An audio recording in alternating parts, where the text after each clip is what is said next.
Vamos falar primeiro do PL da censura? Tá? Taca na tela o print aí do relator do projeto, Orlando Silva. Orlando Silva, ele fez um tweet ali dizendo que ele tá terminando. Olha aí. Ufa. Concluí meu relatório para a Lei Brasileira de Liberdade. Lei Brasileira de Liberdade, Responsabilidade e Transparência na Internet. Resta um tema. Qual instituição fiscalizará a lei e eventualmente aplicará sanções? Vou fazer as últimas consultas e publicamos o parecer. Eu acho engraçado, Renatão. Sabe o que eu acho engraçado nesse tweet? Ele falou literalmente, não, falta decidir quem é que vai censurar. Exatamente. Esse que é o ponto. Então tá faltando só está faltando o Orlando Silva decidir quem fiscalizará, quem, na verdade, censurará as pessoas nas redes sociais. Só isso. Como vocês podem ver, no projeto apresentado semana passada, já havia a designação da criação de um Ministério da Verdade. Uma autarquia que teria sua presidência designada pelo Presidente da República, na qual você teria um protocolo de segurança que assinaria medidas preventivas de censura em qualquer rede social.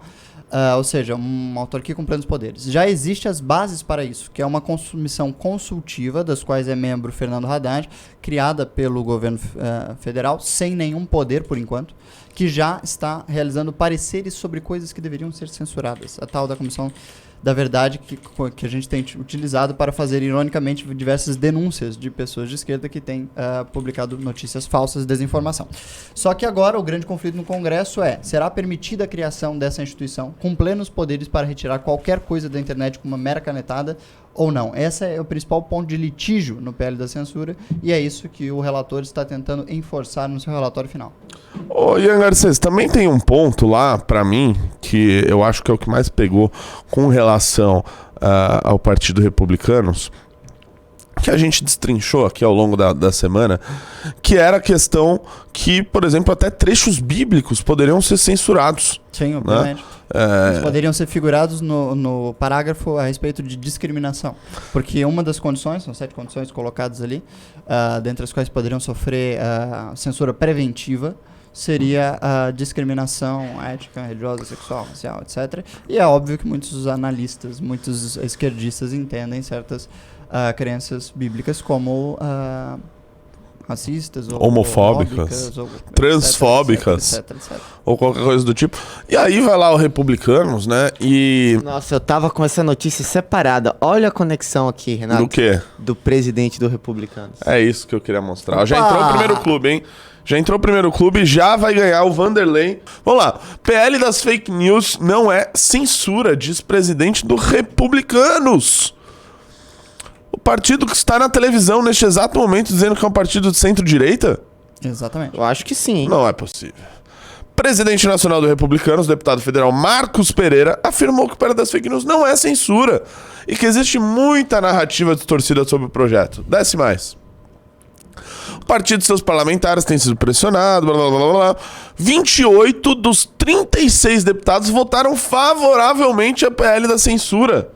Comparativamente, no União Brasil, supostamente partido da base do governo Lula, apenas 19 dos 47 votaram sim. No PL, 79 de 85. Em vídeo gravado para... Desce mais aí. Desce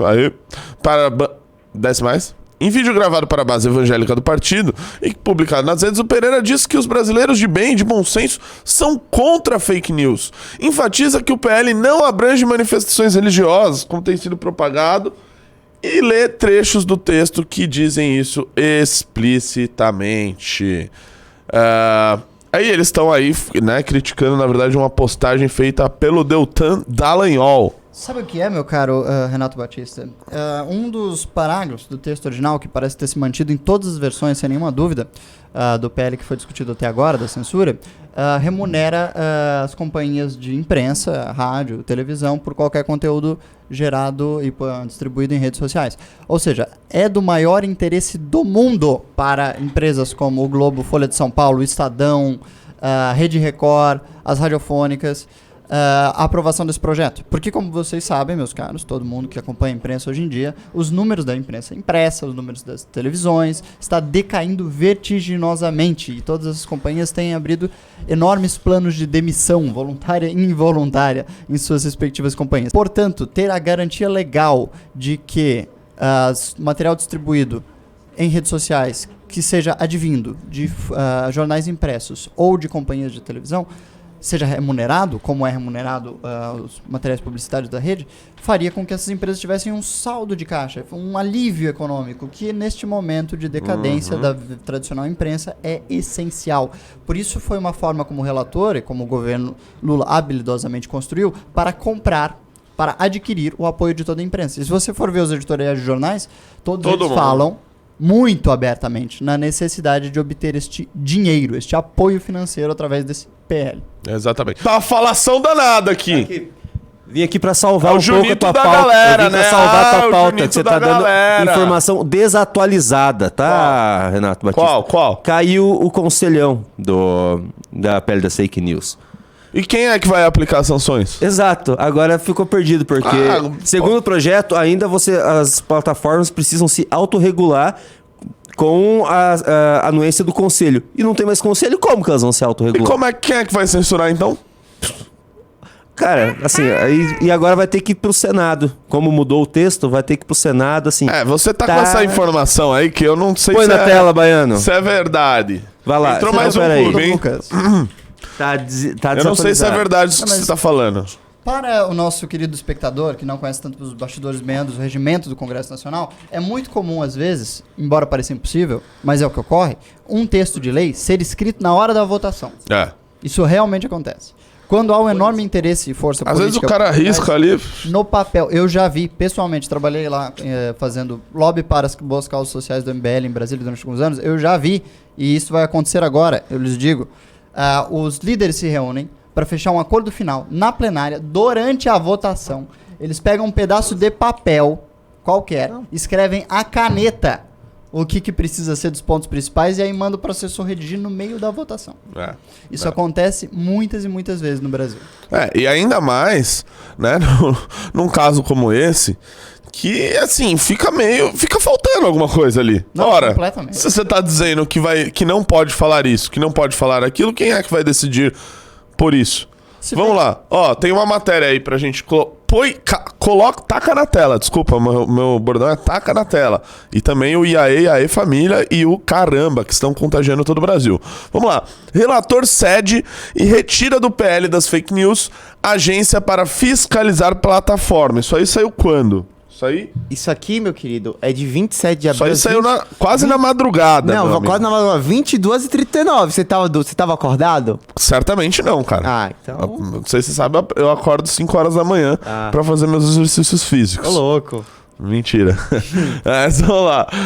Para vencer a resistência, o relator Orlando Silva retirou do texto a criação de uma agência reguladora e deixou explícito o livre exercício de cultos religiosos e a exposição plena de seus dogmas e livros sagrados. Não era fake news essa parte do livre exercício? Por que precisou?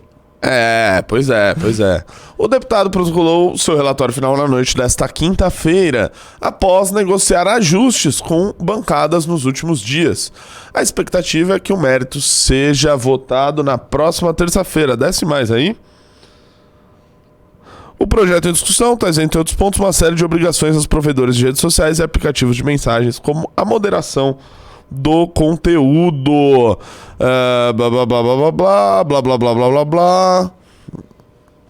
O ponto que era criticado pela oposição era o Ministério da Verdade. Ele poderia haver riscos de interferência ideológica na agência com a retirada de conteúdos de opositores.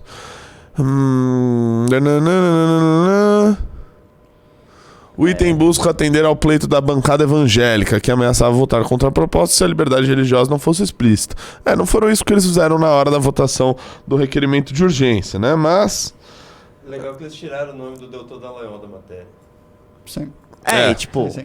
Foi sacanagem. Não, existe uma óbvia e clara disposição de todos os veículos de imprensa tradicionais a favor desse PL, de modo a construir suas matérias de modo favorável. Por quê? Porque, obviamente, este PL, como foi dito anteriormente, ele remunera toda a imprensa tradicional pelos conteúdos das redes sociais, obrigatoriamente. Ou seja, se existe uma pauta que se torna hoje muito cara, literalmente cara, à imprensa tradicional, é este PL da censura. Porque um dos seus pontos principais, e um dos pontos que fez com que ele ganhasse tração na mídia, no debate nacional, é justamente esse ponto, remuneração de todos os veículos tradicionais de imprensa para os conteúdos distribuídos em redes. Isso assim é um negócio que eu até falei isso essa semana aqui, que me parece, né, de que se é utilizado o termo das fake news, de regular as fake news, de supostamente tentar acabar com as fake news, usam isso como um subterfúgio, na verdade, para um projeto que serve para remunerar a grande imprensa brasileira. Ele tem dois grandes serventias esse processo. Para o governo federal, para o governo Lula, vamos ser bem claros, esse projeto permite a criação, inicialmente está em debate ainda como será feita essa censura, mas permite a possibilidade de censurar seus opositores e censurar até previamente e sistematicamente, forçando com que os provedores de redes sociais retirem todo o conteúdo, seja de quem for que esteja publicando, que tenha, digamos, as mesmas pautas, os mesmos temas, etc. Porque isso é chamado no PL de risco sistêmico. E existe uma abordagem no PL para que hajam sanções preventivas aos riscos sistêmicos. E o que é o risco sistêmico? O que esta bendita Comissão da Verdade definir. Esta Comissão da Verdade que agora está indefinida até no próprio texto do PL, mas que na terça-feira nós veremos ser votada de alguma forma. Ou que depois pode ser instituída pelo Lula por decreto. Também, ou por uma... Se já é lei... por uma... Falar, olha, a lei aqui tá capenga, eu como chefe do executivo, eu faço a regulamentação da lei, né? Ele pode fazer isso, na hora que for assinar, coloca, e aqui quem vai fiscalizar vai ser o órgão que eu criei lá antes, coincidentemente, criado esse ano, né? Com esse objetivo, que é o chamado Ministério da Verdade, lá do Felipe Neto, da Manuela Dávila, etc. Quem não lembra, no segundo governo Lula, seu principal fracasso, sua principal derrota, talvez, tenha sido o fracasso na tentativa de regulamentar a imprensa. E o PT se critica muito até hoje por não ter conseguido forçar a regulamentação da imprensa. Só que nós vemos hoje, talvez, é que o Partido dos Trabalhadores fez uma autorreflexão, uma autoanálise muito distinta da realidade que havia no segundo governo Lula e da realidade de hoje. A imprensa já não é mais sequer uma crítica relevante dos atos do governo, seja desse governo ou seja do governo anterior, governo Bolsonaro. Portanto, me parece que foi uma ideia estratégica interessante da parte do PT construir uma aliança política com toda a imprensa, que já é mais favorável ao PT do que à sua atual oposição, para avançar com um plano de censura, com um plano de dar plenos poderes ao PT para poder abafar certos conceitos, certas críticas, certas perspectivas que fogem da sua narrativa. E para isso, ela comungou das duas coisas. Vamos fortalecer a imprensa, obtendo recursos financeiros para ela, ao passo que nós utilizamos ela para dar apoio para censurar o nosso verdadeiro inimigo desse momento, que é as redes sociais. O Ricardo fez uma análise interessante esses dias, no MBL News, que vocês podem ver à noite, de que, caso seja forçado de fato o aumento remuneratório dos veículos de imprensa tradicional através desse PL, é muito possível que os mecanismos de redes sociais começam a desprivilegiar os organismos de imprensa tradicional. Hoje em dia, os organismos de imprensa tradicional são privilegiados em redes sociais. As matérias deles, a matéria da Folha, do Estadão, etc., costuma ter um bom engajamento, o algoritmo privilegia. Porém, se for forçado que haja uma remuneração maior, é possível que as companhias pensem no seu lucro e resolvam resolvam, digamos, sabotar as audiências das mídias tradicionais. Eu acho que isso é uma realidade muito possível.